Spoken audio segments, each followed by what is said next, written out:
The sun was setting over the Pacific as Valerie Shaw stood on the balcony of the Oceanside Resort's most exclusive suite, a glass of champagne trembling in her hand.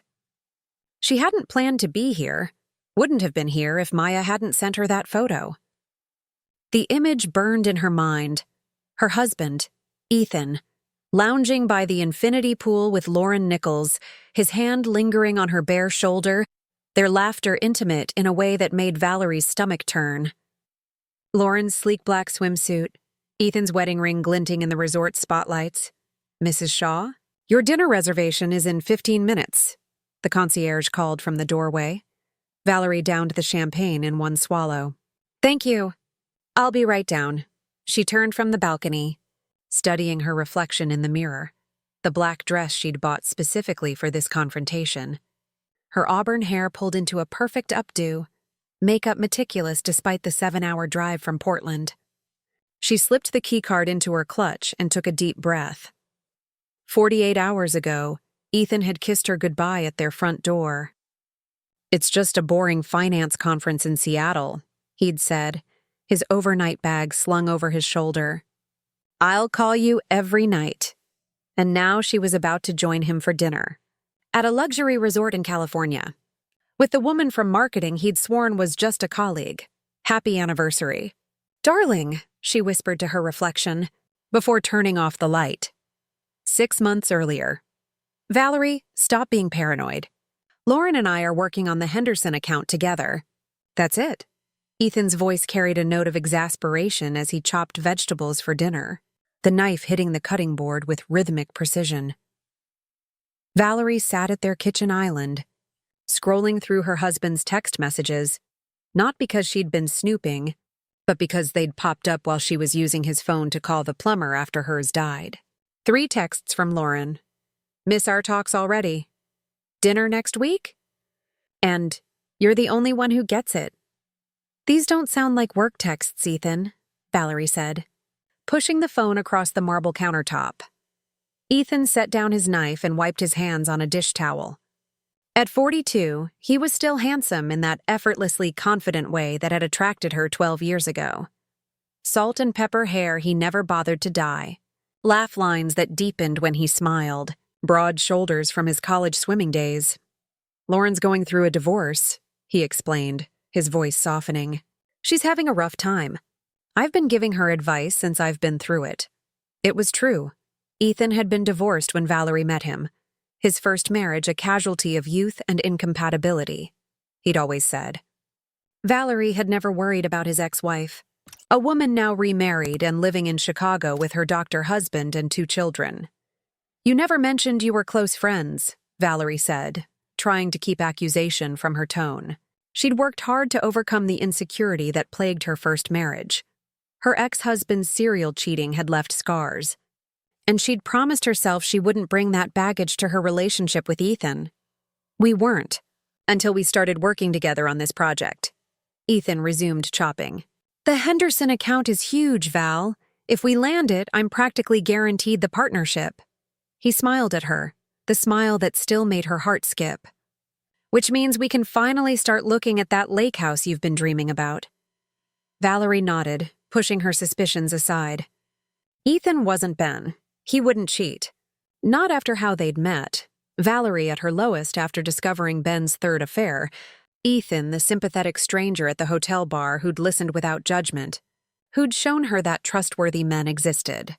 "I'm sorry," she said, getting up to wrap her arms around him from behind. "I trust you. It's just, sometimes I get these flashes from before." Ethan turned in her embrace, kissing her forehead. "I know, but I'm not Ben. I would never do that to you." That night, after they'd made love, Valerie tried to ignore the fact that Ethan's phone kept buzzing with notifications he didn't check while she was awake. Valerie loved her job as an art therapist at Portland Children's Hospital. For 8 years, she'd helped young patients process trauma and illness through creative expression. Today, she was working with Zoe, a 12-year-old leukemia patient whose bold, colorful paintings belied the gravity of her condition. "Miss Val, do you think people can tell when someone's lying to them?" Zoe asked, mixing red and yellow paint to make a vibrant orange. Valerie looked up from the supply cart she was organizing. That's a big question. Why do you ask? Zoe shrugged, her thin shoulders rising under her hospital gown. My parents keep saying everything's fine and that I'm getting better. But I heard the doctors talking yesterday when they thought I was asleep. Valerie's heart contracted. She sat beside Zoe, careful to respect the girl's space. Sometimes people lie because they're trying to protect someone they love, she said gently. Or maybe they lie because they can't face the truth themselves. Zoe replied with the uncanny wisdom of children who've faced mortality too young. That too, Valerie admitted. But there's a difference between a lie meant to protect and a lie meant to deceive. Zoe nodded, dabbing orange onto her canvas in the shape of a fierce sun. I think my body can tell. When someone's lying, I get this feeling in my stomach, like little fish swimming around. That's called intuition, Valerie said, and it's very powerful. You should listen to it. Later, driving home through the spring rain, Valerie thought about intuition and the little fish swimming in her own stomach whenever Ethan mentioned Lauren's name. May brought warmer weather and more late nights at the office for Ethan. The Henderson account was in its final stages, and the team was working overtime to perfect their pitch. Valerie tried to be understanding, even as she ate dinner alone more often than not. On the third Tuesday of the month, Valerie's best friend Maya suggested they meet for drinks after work. They'd been friends since college, Maya the bold, outspoken artist to Valerie's more measured, introspective demeanor. I haven't seen you in ages, Maya complained, tucking her blue-streaked hair behind her ear. Ethan's still burning the midnight oil? Valerie nodded, sipping her margarita. The pitch is next week. Then things should calm down. Maya studied her with narrowed eyes. You don't seem convinced. It's nothing, Valerie said, then sighed. Actually, no, it's not nothing. There's this woman on his team, Lauren. They've gotten close. Define close, Maya said, her protective instincts visibly flaring. Valerie shrugged, uncomfortable with voicing her suspicions aloud. Texting at all hours. Inside jokes. He talks about her all the time, then gets defensive if I ask questions. Has he given you reason not to trust him before? Never, Valerie admitted. That's why I feel guilty even bringing it up.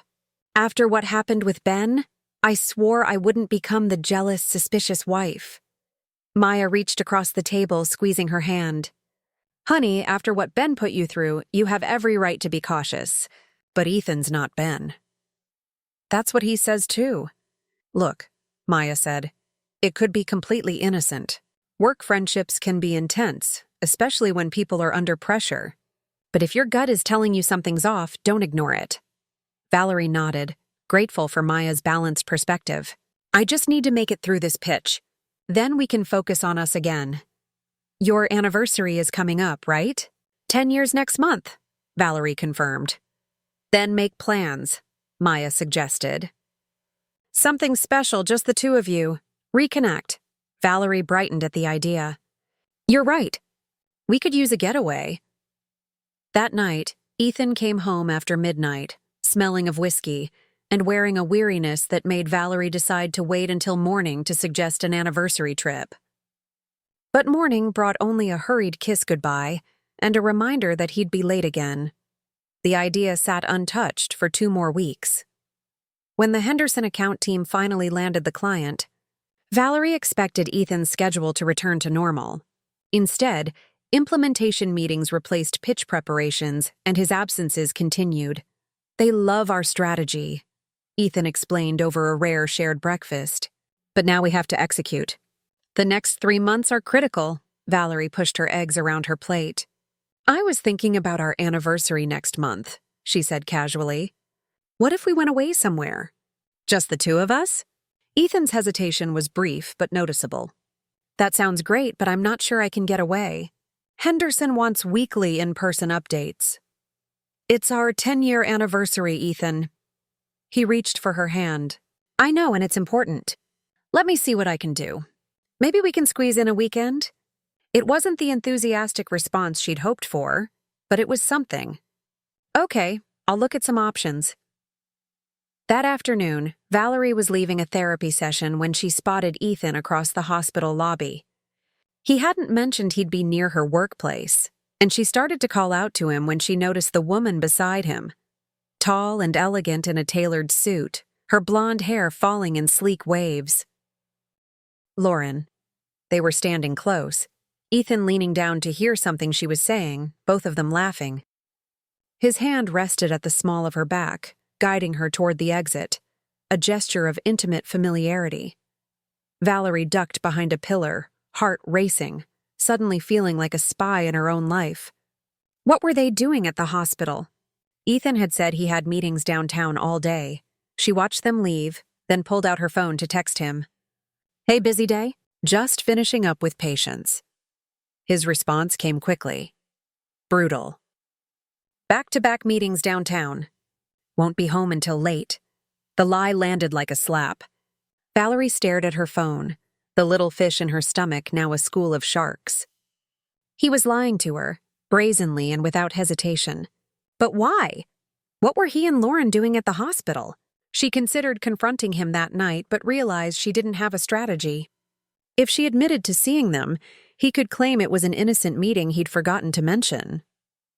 She needed more information before she could face what was happening to her marriage. That night, she lay awake beside him, listening to his even breathing, wondering if he was dreaming of another woman. June arrived with unseasonable heat and mounting tension in the Shaw household. Valerie had become hyper-aware of Ethan's movements, the way he turned away to text, his vague explanations for late nights, the subtle change in how often he touched her.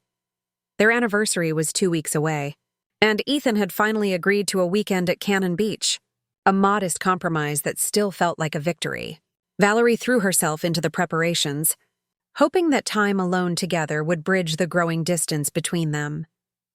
Then came the morning she found the credit card statement. She wasn't snooping. They shared finances openly, and it was her turn to pay the bills. But the charge from an upscale jewelry store caught her attention. A substantial purchase from 2 weeks ago when Ethan had claimed to be working late. An anniversary gift, perhaps? The timing would make sense. Valerie felt a flutter of hope, immediately followed by shame for her suspicions. That evening, she casually mentioned the statement. "I paid the Amex bill today. I saw the jewelry store charge. You didn't have to do that for our anniversary." Ethan's face registered confusion, then something like alarm before settling into a neutral expression. "Oh, that. It's not what you think. What is it then?" Valerie kept her tone light, giving him room to explain. "It's a gift for my mother's 70th birthday next month." He didn't quite meet her eyes. "I wanted it to be a surprise for everyone." Valerie nodded, though she knew his mother preferred simple, artisan jewelry to anything from luxury brands. "That's thoughtful. What did you get her?" "A necklace," he said quickly. "Sapphires. Her birthstone." His mother's birthday was in October. Her birthstone was opal. Valerie felt sick. "That's nice," she managed. "I'm sure she'll love it." Later, she sat in her car in the hospital parking lot, hands gripping the steering wheel, trying to decide what to do. The evidence was mounting, but still circumstantial. She could hire a private investigator, but that felt like a point of no return. She could confront Ethan, but without proof, it would be her suspicions against his denials. Her phone buzzed with a text from Maya. "Lunch tomorrow?" Valerie stared at the message, suddenly desperate to confide in someone. "Yes, I need to talk." "He's lying about the jewelry," Maya said bluntly after Valerie had laid out the evidence. They were seated at a corner table in their favorite cafe, Maya's expression growing stormier with each detail Valerie shared.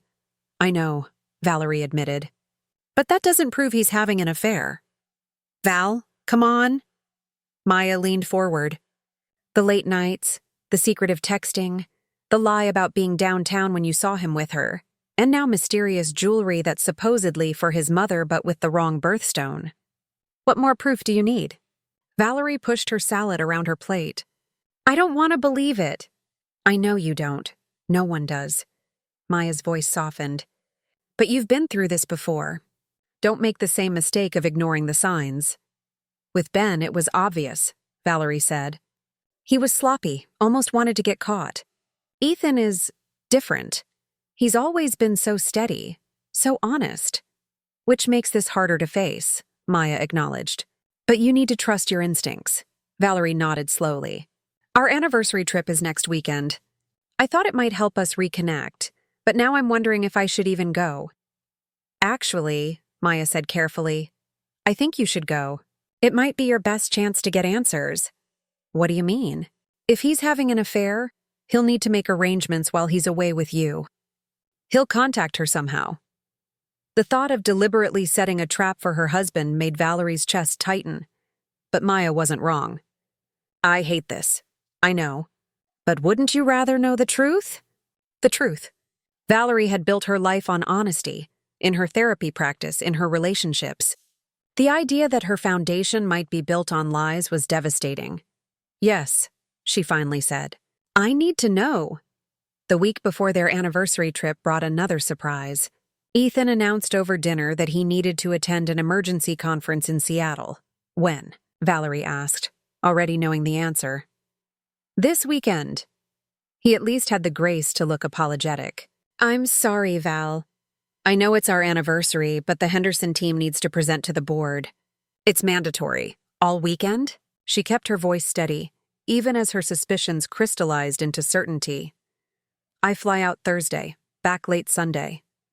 He reached for her hand. We'll celebrate when I get back. I promise. She nodded, squeezing his hand while her mind raced. It's okay. Work is important. She paused. Will Lauren be there? The question seemed to catch him off guard. The whole team will be there, he said, which wasn't quite an answer. That night, after Ethan fell asleep, Valerie slipped out of bed and went to his office. His laptop was password protected, but she knew the code, the same one he'd used for years, their wedding date. Some part of her still hoped she was wrong, that there would be an innocent explanation for everything. She found the confirmation email for the Seattle conference. It didn't exist. What she did find, buried in a folder of work documents, was a reservation at the Oceanside Resort in Northern California. A luxury suite for two, Thursday through Sunday. Champagne service. Ocean view. For a moment, Valerie couldn't breathe. The confirmation was undeniable. Ethan was planning a romantic getaway with another woman on their anniversary weekend. She carefully closed the laptop and returned to bed, lying rigid beside her sleeping husband, mind spinning with possibilities. She could confront him now, but that would only give him time to construct more lies. She could wait until he left, then file for divorce. But the thought of him enjoying a romantic weekend while she consulted lawyers made her physically ill. Or she could meet him there. See with her own eyes what her husband had become. By morning, her plan was formed. She called Maya and asked for a favor. Maya worked for a travel magazine, which gave her access to information and connections Valerie needed. By Thursday afternoon, Maya had confirmed that Ethan and a woman matching Lauren's description had checked into the Oceanside Resort. Are you sure you want to do this? Maya asked over the phone. I could go with you. No, Valerie said firmly. I need to do this alone. She was already packing a suitcase, her movements deliberate and calm despite the storm inside her. But I need one more favor. Anything. I need a photograph.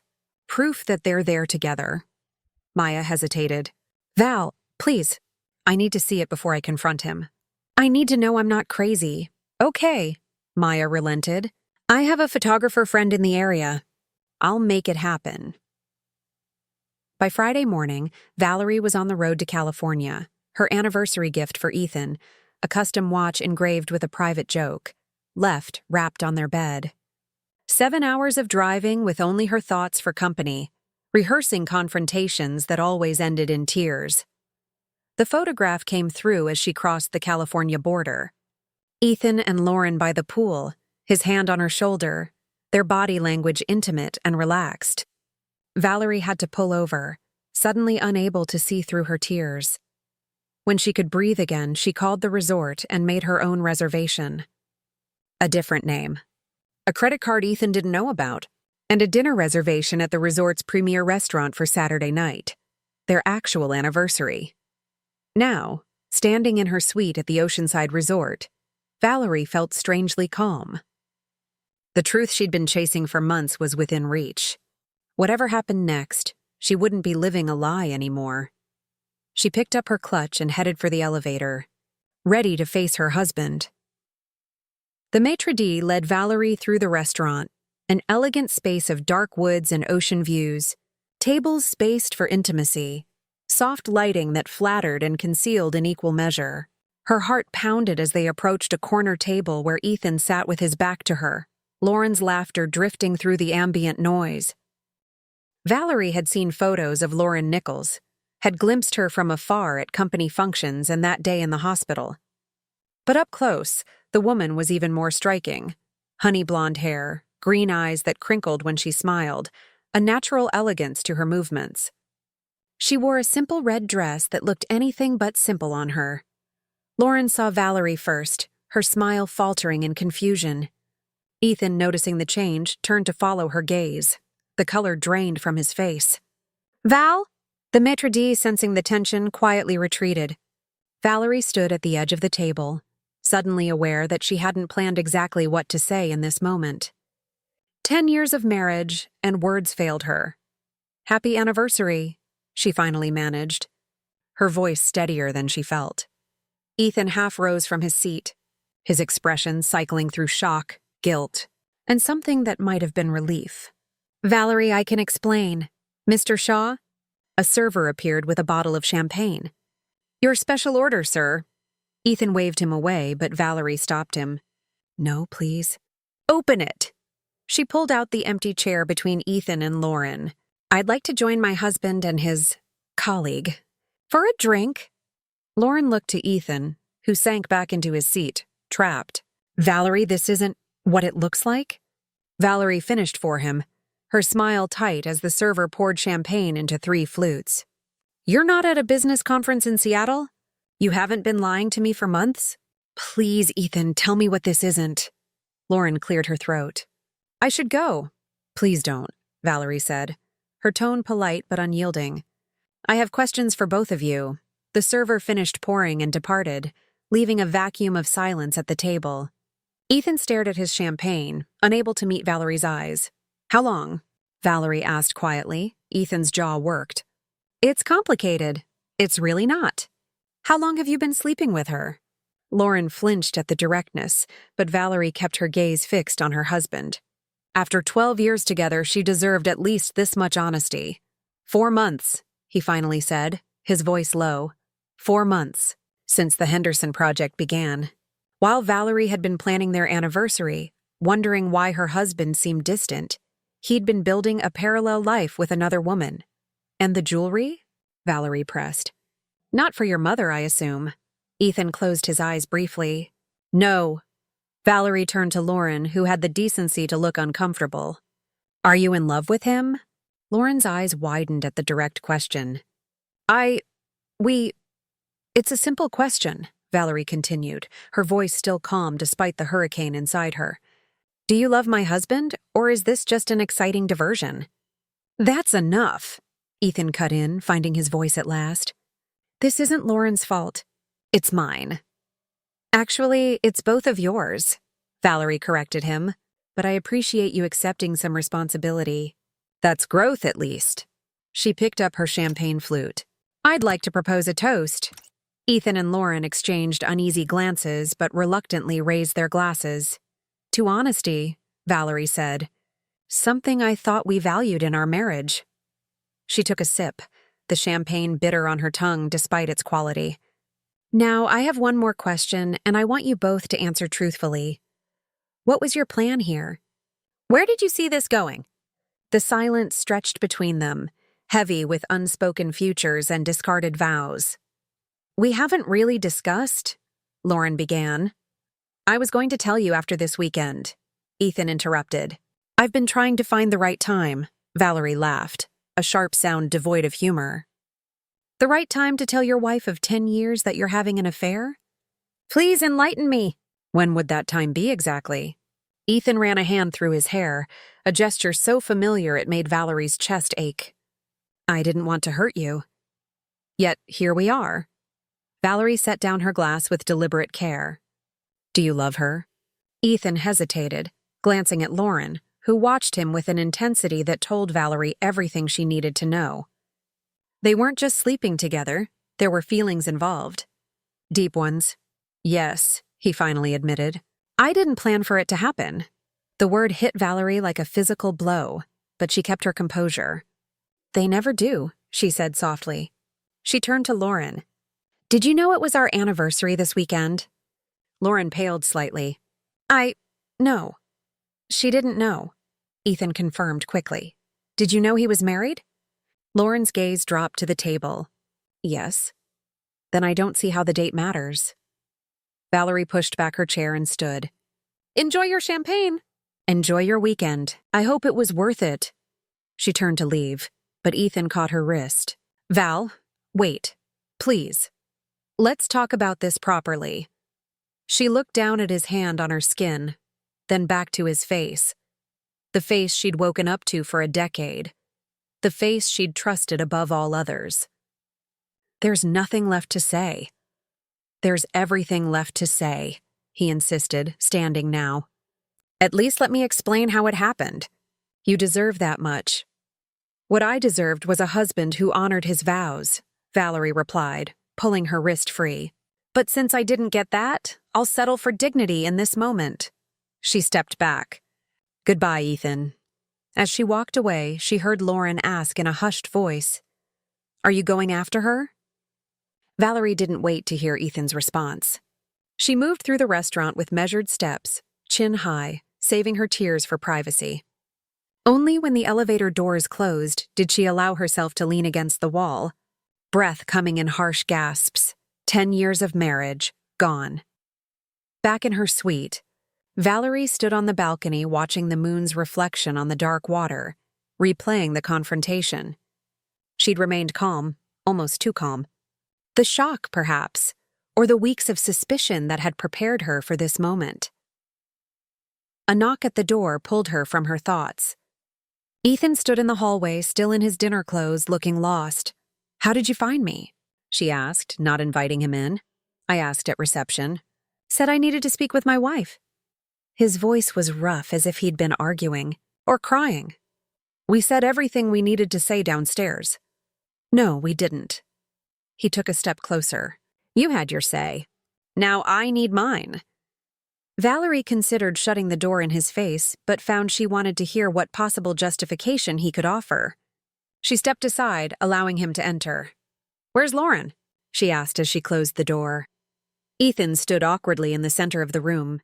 In our room. She understands I need to talk to you. How considerate of her, Valerie said dryly. She leaned against the wall, arms crossed. So talk. He paced a few steps, struggling to begin. I never meant for any of this to happen. You said that already. It's not an explanation, it's an evasion. Fine. He stopped pacing, facing her. I fell in love with someone else. It doesn't mean I stopped loving you. Valerie's laugh held no humor. That's your explanation? That's what you came here to say? No, He ran a hand through his hair. We grew apart, Val. You must have felt it too. After the miscarriage? Don't. Her voice turned to ice. Don't you dare blame this on that. 2 years ago, they'd lost a baby at 16 weeks. The pain had nearly broken them, but they'd found their way back to each other. Or so she'd thought. I'm not blaming it, he said quickly. But we never really talked about it. You shut down. I grieved, Valerie corrected him. And then I healed. We both did we? Because it feels like we've been going through the motions ever since. Living parallel lives under the same roof. Valerie shook her head, disbelieving. So your solution was to find someone who didn't share our pain? Someone uncomplicated? Lauren isn't uncomplicated, Ethan countered. She has her own pain, her own past. Spare me the details of your soulmate connection, Valerie snapped, the calm from earlier fracturing. If you were unhappy, you could have talked to me, suggested counseling, asked for a divorce. Instead, you lied. For months, you looked me in the eye and lied. Ethan had the grace to look ashamed. I was a coward. I didn't want to hurt you. No, you didn't want to deal with the consequences, Valerie corrected him. There's a difference. He stepped closer, his expression earnest. I do love you, Val. That wasn't a lie. Don't. She held up a hand to stop him. You don't get to say that anymore. What do you want me to say then? A hint of frustration crept into his voice. That I'm sorry, I am. That I made a mistake, I did. But I can't change what happened. No, you can't. Valerie straightened, something hardening inside her. So what happens now? You ride off into the sunset with Lauren while I pick up the pieces of the life you shattered? I never wanted to hurt you, he repeated, as if saying it enough times would make it true. Yet you planned this weekend, on our anniversary, knowing exactly what it would do to me if I found out. She shook her head. The Ethan I married wouldn't have done that. I don't know who you are anymore. He looked stricken. I'm still me. No, she said softly. You're not. The man I married valued honesty above all else. He understood loyalty because he'd been betrayed in his first marriage. He promised that he would never do to me what Ben did. This isn't the same. It's exactly the same. Valerie cut him off. The lies, the secret meetings, the gaslighting when I asked questions. The only difference is you were better at hiding it. Ethan fell silent, unable to refute her words. I want you to leave, Valerie said, moving to open the door. We need to talk about what happens next, he protested. Practicalities.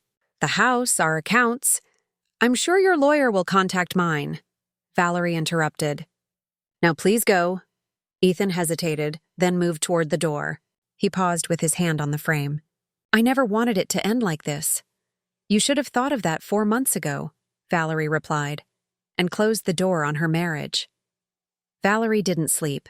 She sat on the balcony watching the tide retreat and advance, a natural rhythm that continued regardless of human drama. By dawn, she'd moved through shock and into a strange clarity. She'd spent too many years being reactive, first to Ben's infidelity, then to the careful life she'd built with Ethan. She'd believed that if she just loved enough, trusted enough, was understanding enough, she would be safe from betrayal. But now, watching the sun rise over the ocean, Valerie realized she'd been focusing on the wrong things. She couldn't control whether someone would betray her. She could only control how she responded, and she was done reacting. It was time to act. She showered and dressed in the clothes she'd packed for the drive home, jeans and a soft blue sweater, comfortable but put together. She ordered breakfast to her room and ate methodically, building strength for what came next. Then she called the front desk. Could you connect me to Lauren Nichols' room, please? A pause. Ms. Nichols has requested no calls. Tell her it's Valerie Shaw. She'll take it. Minutes later, her phone rang. Valerie?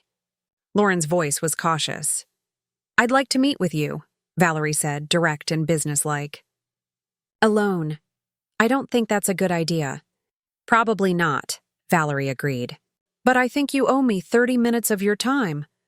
Silence, then. Ethan doesn't know about this. This isn't about Ethan. It's between you and me. Another pause. The beach trail behind the resort. 20 minutes. The morning was cool but clear as Valerie made her way down to the shore. Lauren was already there, standing at the edge where wet sand met dry, arms wrapped around herself, watching the waves. She wore casual clothes, leggings and an oversized sweater that might have been Ethan's. The thought sent a spike of pain through Valerie, but she pushed it aside. Lauren turned as Valerie approached.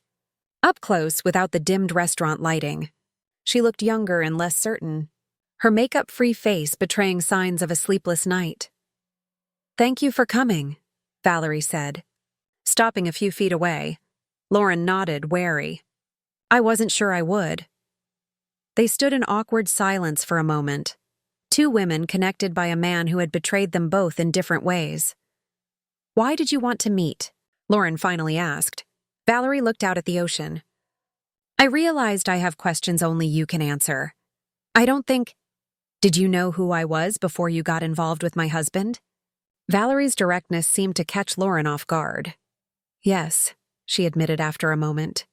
I'd seen you at company events, and it didn't bother you? Being with a married man? Lauren looked down, tracing patterns in the sand with her toe. It wasn't that simple.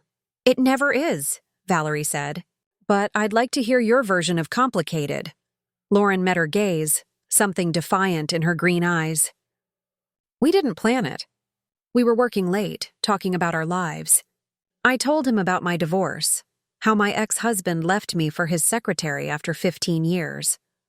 Ethan understood the pain of betrayal. The irony wasn't lost on either of them. We connected, Lauren continued.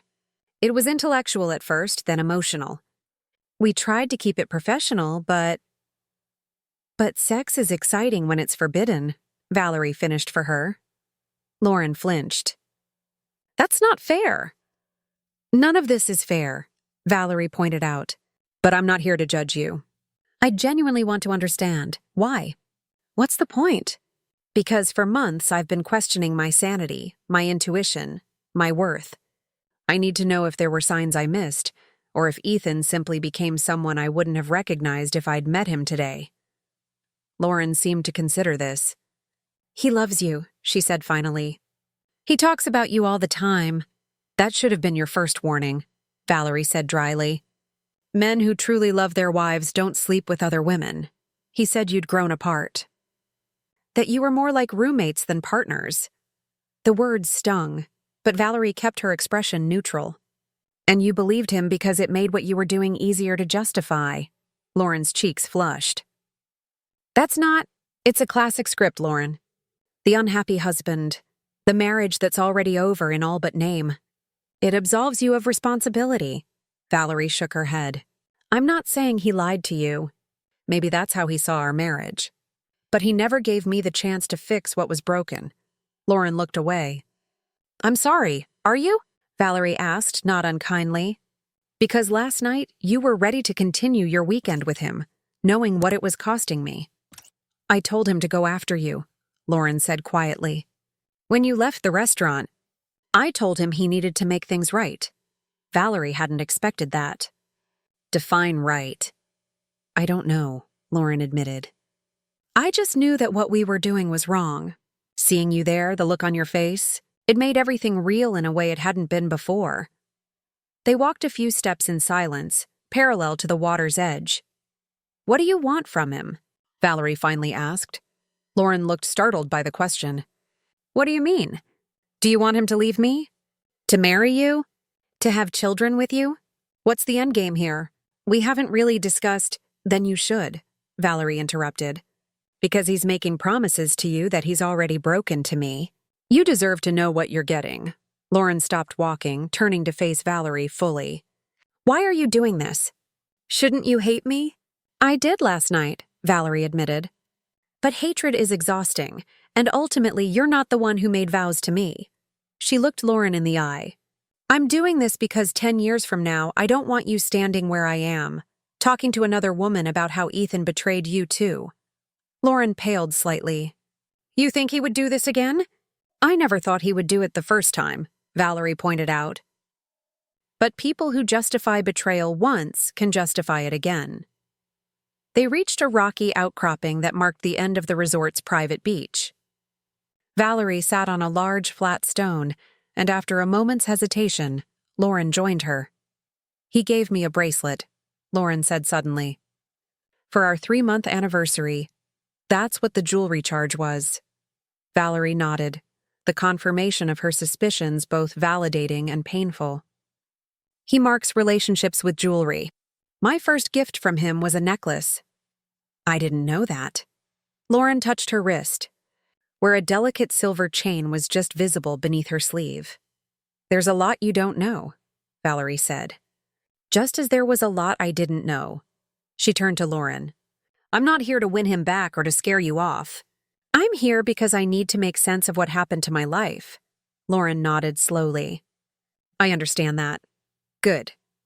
Valerie stood, brushing sand from her jeans. One more thing. The night he first kissed you, did he tell you it was wrong, that it couldn't happen again? Did he say he needed time to think? Lauren looked up surprised. Yes, how did you know? Because that's exactly what he said to me 12 years ago. when we first kissed while he was still married to his first wife.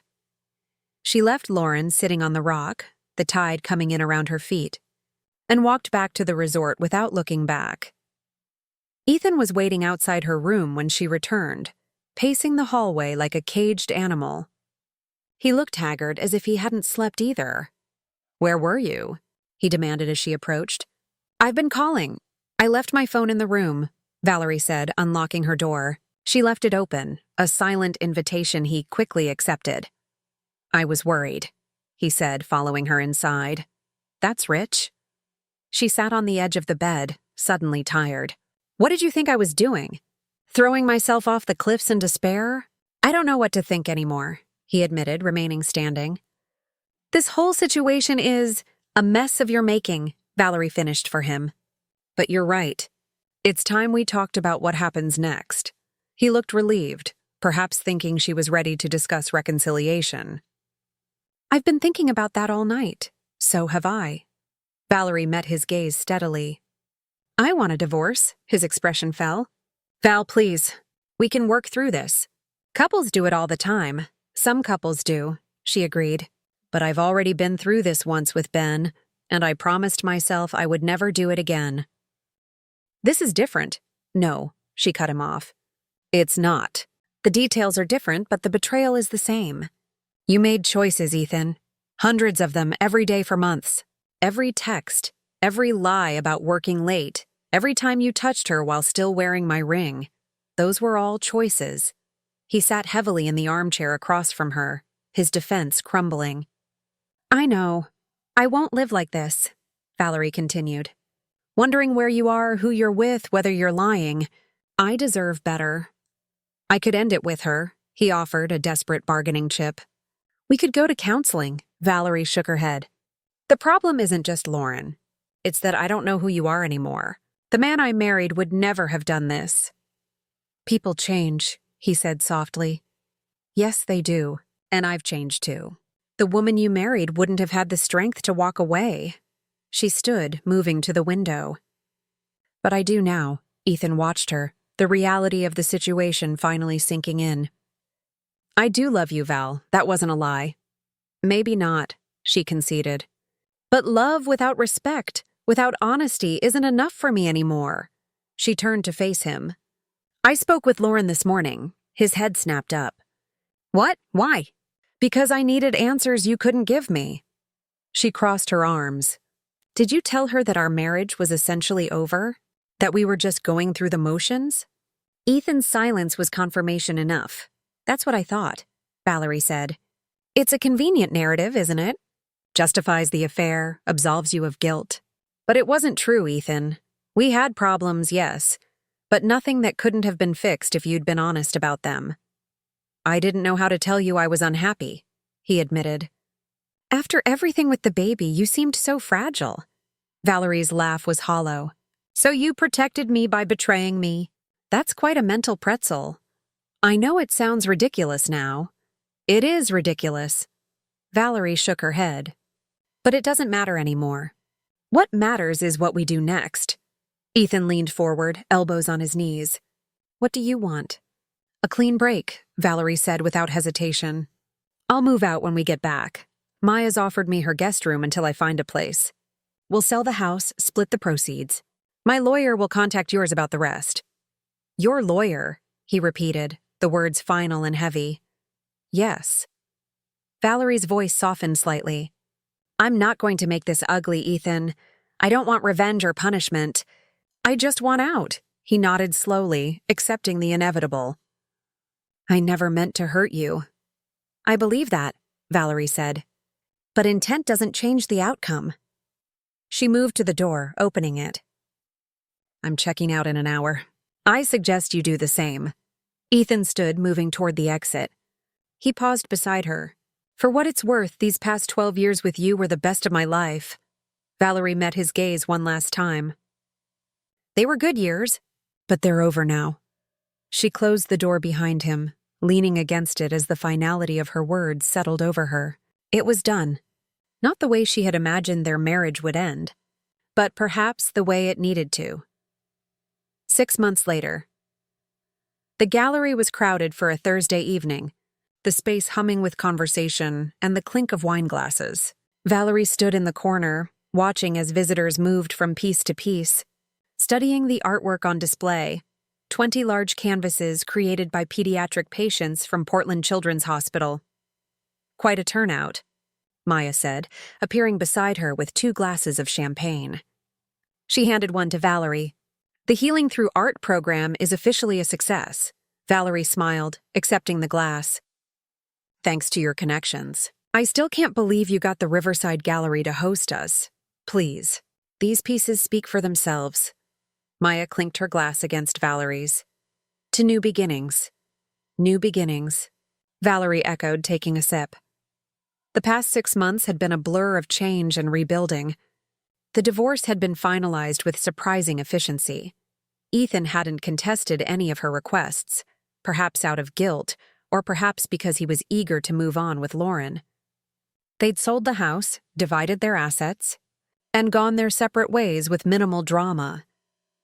Valerie had channeled her energy into expanding the art therapy program at the hospital, securing funding for a dedicated space and art supplies for the children. Tonight's gallery showing was the culmination of that work, a fundraiser that was already exceeding expectations. Have you seen Zoe's painting? Maya asked. It's drawn quite a crowd. Valerie glanced toward the far wall where the largest canvas hung, a vibrant explosion of color depicting a figure rising from ashes, wings outstretched. Zoe's leukemia was in remission, her artistic talent blossoming alongside her health. It's amazing what these kids can express when given the chance, Valerie said. They teach me more than I could ever teach them. Maya studied her over the rim of her glass. You look happy, Val. Truly happy. Not just putting on a brave face happy. Valerie considered this. I am. Not all the time. There are still moments when I miss what I thought I had. But mostly I'm good. Any word from Ethan? He sent a check for the fundraiser, Valerie said with a shrug. Very generous, actually, with a note saying he's proud of what I'm doing. That's surprisingly decent of him. He's not a monster, Valerie acknowledged. Just a flawed human who made terrible choices. She took another sip of champagne. I heard he and Lauren moved to San Francisco. His firm opened a branch there and she went with him. Maya raised an eyebrow. Does that bother you? Not anymore, Valerie said truthfully. What happened was never really about Lauren. It was about Ethan's choices and my response to them. They moved through the gallery, stopping to admire the various pieces. Valerie chatted with donors and parents, explaining the therapeutic benefits of creative expression for children facing serious illness. It felt good to focus her energy outward, to create something positive from her pain. Near the end of the evening, as the crowd thinned, Valerie found herself alone before Zoe's painting. The 12-year-old had titled it Phoenix, simple but perfect. It's extraordinary, a voice said beside her. Valerie turned to find a man studying the canvas with genuine interest. He was tall, with kind eyes and the slight awkwardness of someone who wasn't entirely comfortable at social events. It is, she agreed. The artist is one of my patients at Children's Hospital. You're the art therapist, he realized. Dr. Shaw? Valerie, please. She extended her hand, which he shook with a warm grip. Daniel Foster. I'm on the hospital board. New addition, still finding my footing. One of the mysterious benefactors who approved my budget increase, Valerie said with a smile. Thank you for that. It's made a world of difference. The program speaks for itself, he said, echoing Maya's earlier words. What these kids are creating, it's not just art, it's a window into their resilience. They fell into easy conversation about the program, about the healing power of creativity, about the children whose work surrounded them. Daniel asked thoughtful questions and listened to her answers with genuine interest. There was no agenda in his attention, just authentic curiosity. I should let you get back to your guests, he said eventually. But I'd love to see the program in action sometime. Perhaps I could visit during one of your sessions. I'd like that, Valerie replied, surprising herself with how much she meant it. As he moved away to speak with other board members, Maya appeared at her elbow, a knowing smile on her face. Well, well, Dr. Foster seems nice. He is, Valerie said simply. And single, Maya added. Widower 2 years. His wife had leukemia. That's why he's so involved with the hospital. Valerie shot her a look. Have you been researching him? Just doing my due diligence as your best friend, Maya said innocently. Besides, I saw the way you were looking at each other. We were talking about art therapy. Maya's skepticism was good-natured. Just saying, when you're ready. I know, Valerie said softly. And I might be. Not today, but someday. Later, as they closed up the gallery, Valerie took one last look at Zoe's phoenix. The girl had captured something essential, the way pain could be transformed, the way destruction could lead to creation, the way endings could become beginnings. Outside, the spring night was clear and cool, stars visible despite the city lights. Valerie paused on the sidewalk, breathing deeply. Want to grab a late dinner? Maya asked, locking the gallery door. Valerie considered. Actually, I think I'll walk home. It's such a beautiful night. Maya gave her a quick hug. Proud of you, you know. For all of it. Thanks. Valerie returned the embrace. For everything. As Maya departed, Valerie began the walk to her new apartment, a bright, airy space she'd filled with plants and art, a home that was entirely her own. Her phone buzzed with a text from Daniel Foster. Incredible event. The program is lucky to have you. She smiled, typing a simple reply. Thank you for coming. Looking forward to showing you more of our work. No promises, no expectations. Just an openness to possibility she hadn't felt in a long time. The night air carried the scent of blooming cherry trees as Valerie walked, her steps light and purposeful. Ahead lay an unwritten future, one that might include love again someday, but would certainly include purpose, strength, and the knowledge that she was enough, exactly as she was. Behind her, like the receding tide, lay the marriage that had both shaped and nearly broken her. She carried the lessons from it, but no longer the pain. That she had transformed into something else entirely, not despite the betrayal, but because of it. The empty side of the bed no longer felt like an absence. It felt like space for something new to grow. And that wraps up today's story. Now we want to hear from you. Where are you watching from? Drop your city or country in the comments, and let's see how far these stories reach. If this story moved you or gave you chills, give it a like, share, and subscribe for more powerful stories. One last thing, rate the story from 1 to 10 in the comments. Your feedback helps us bring you even better ones next time. Thanks for watching. We appreciate you being part of this storytelling journey.